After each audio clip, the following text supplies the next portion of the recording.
Chris Hanna, Mayor of Marion, reporting on this week's General Council meeting. We discussed the connection for bikes from Tonsley to the bikeway that already goes through to Adelaide. It's at the early stages, but we've approved a line in principle where it should go. Now it has to go out to be designed in detail. We've heard from the community and we've looked at different options for where the bike track should go. The difficulty is that it can't go along the railway line because the Department of Transport, in their wisdom, have placed all sorts of infrastructure in that corridor. And of course there are houses and schools that prevent the bike track going straight due north to connect with the Adelaide bikeway. So we're looking at a pathway that is both safe and convenient for cyclists, but that'll be decided once the final design comes through. Now I can talk about the Marion Heritage Research Centre. That's the building, sometimes known as the Red House, just outside the Council Administration building on Sturt Road. It houses wonderful collections of details about families from the area, buildings and businesses from the past, maps, photographs, people who went to war, all sorts of things. If you're interested in history and heritage, I really urge you to go and have a look. Visit the Marion Heritage Research Centre. If you're not sure where it is, just come into the council building and we'll soon direct you. But the big problem is that we have some precious old documents there which are gradually disintegrating because we don't have the proper environment for storage of old paper and so forth.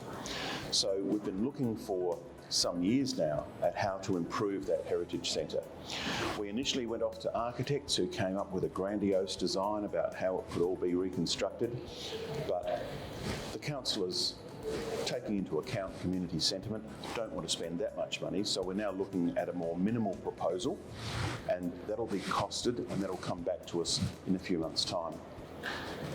I can also mention the Cove Soccer Club, well, Cove Football Club actually, but they play what most Aussies call soccer. They've requested a fourth pitch to be established. You see, it was a couple of years ago that we were able to build a clubhouse and 3 pitches on top of O'Halloran Hill next to Majors Road, and there was always space for a fourth pitch. Well, when we opened the new soccer facility, immediately the President said we're ready for that fourth pitch to be built. They do have a lot of players and they're a very successful club. So it will happen, I'm sure, over time. It's just a matter of when and when we can budget it. So what we've decided to do is hold a meeting in August when we're going to look at the wish list from a whole range of clubs to see when and how things can be worked into the budget. And finally, I'll just mention an interesting issue where years ago, the old Electricity Trust of South Australia used to send out people who would cut down the trees below the power lines, and they've pretty well stopped doing that on a regular basis, and a lot of the responsibility has come onto councils. So there's legislation now which talks about some trees being compliant and some trees non-compliant, and councils have responsibility in respect of trees that are deemed to be non-compliant. But there's quite a debate about it because potentially Marion Council could have to remove hundreds of trees. We don't want to do that.